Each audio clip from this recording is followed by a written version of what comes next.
لیکن آج کل کیا دوڑ لگی ہے؟ ایک ادھر سے ہے، ہاں جی بھائی چودھری دعا کرنی ہے، دعا خیر، دعا فلاں، یہ سارا دن کا اچھا کرتے شرتے کوئی بھی نہیں، کرنی ہے منہ. تو یہ سب اگر اس کو عبادت دین سمجھتا ہے تو گندی بدعت ہے، اور اگر اس کو رسم سمجھتا ہے تب بھی اسلامی طریقہ نہیں ہے اور اسلام کے خلاف ہے. اس لیے تعزیت پہ جاؤ، لیکن تعزیت پر کلمات تسلی کے کہہ دو. اور یہ جو مربج طریقہ بن چکا ہے یہ میرے نبی کی شریعت میں ثابت نہیں. اب اگر اس کو دین کا عنوان دو گے تو بدعت بنے گی، اور اگر برادری کی رسم سمجھو گے تب بھی ایک ایسی رسم ہوگی جو خلاف معہود ہے، خلاف شریعت ہے. تو بدعت ہو تب بھی نقصان ہے، رسم ہو تب بھی نقصان ہے. ان چیزوں سے بچنا چاہیے. تو وہاں پر کیا کلو بدعت ضلالہ. ایک حدیث اور سن لو، وقت ختم ہے. آپ نے نماز پڑھائی، نماز کے بعد مقتدیوں کی طرح متوجہ ہوئے. ابو داؤد میں حدیث ہے، اور متوجہ ہو کے صحابہ کہتے ہیں کہ آپ نے ایسی تقریر کی کہ ذرفت منھا العیون، ہم جتنے بیٹھے تھے ہماری آنکھوں میں آنسو آ گئے، اور ایسے لگتا تھا کانہ موعظۃ مودع، کہ آپ اب دنیا چھوڑ کے جانے والے، آخری وصیت ہے. اس میں نبی کریم علیہ السلام نے ہدایات دی. پہلے صحابہ کے طریق کے التزام کا حکم دیا، اور وہاں پر بھی آپ نے یہی فرمایا کہ میری اور خلفائے راشدین کے طریق کو لازم پکڑنا. اور اگلا جملہ فرمایا ایاکم ومحدثات الامور، نئے نئے کاموں سے بچنا، دین کے اندر بدعات سے بچنا. ایاکم ومحدثات الامور ان کل محدثۃ بدعہ وان کل بدعۃ ضلالہ وکل ضلالۃ فی النار. دین میں ہر نیا کام بدعت ہوگا اور ہر بدعت گمراہی ہوگی. ہر بدعت یا بعض بدعتیں، ہر بدعت گمراہی ہوگی، اور ہر گمراہی جہنم میں لے جانے والی ہے.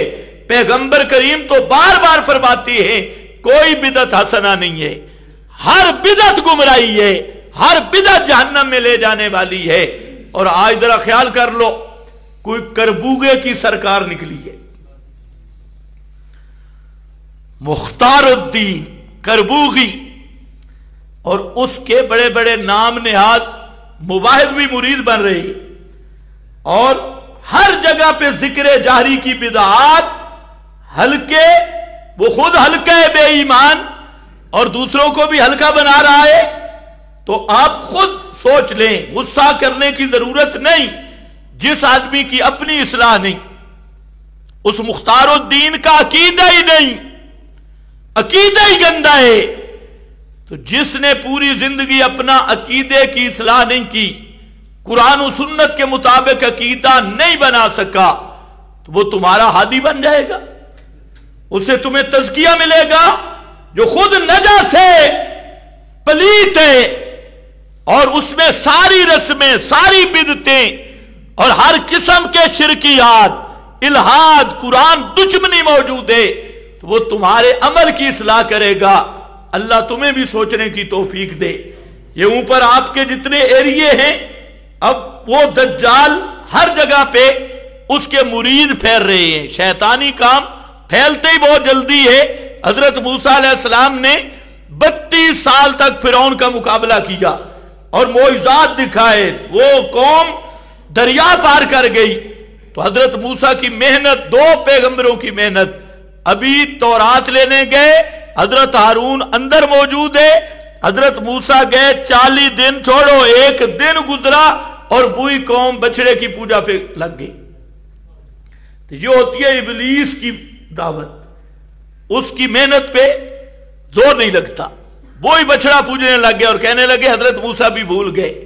اور آج یہ سامری کی بچڑے کی شکل میں یہ پیر اور یہ بڑے بڑے مذہبی ڈاکو یہ سامری کا بچڑا ہے میرے بھائیوں، خدا کی قسم، جن کا اپنا عقیدہ کتاب و سنت کے مطابق نہیں، وہ تمہیں کتاب و سنت کی رہنمائی کیا کریں گے اور تمہارا تزکیہ کیا کریں گے؟ جس کا تزکیہ کتاب و سنت سے نہیں ہو سکتا اس کا تزکیہ جہنم میں جا کے ہوگا، جہنم سے پہلے اس کو کوئی پاک کر سکتا ہی نہیں۔ اللہ تعالی ہمیں ایسے دجالوں کے فتنے سے محفوظ رکھے۔ وآخر دعوانا ان الحمدللہ۔ آئندہ جمعہ انشاءاللہ العزیز سب ساتھی تشریف لائیں ٹائم پر تاکہ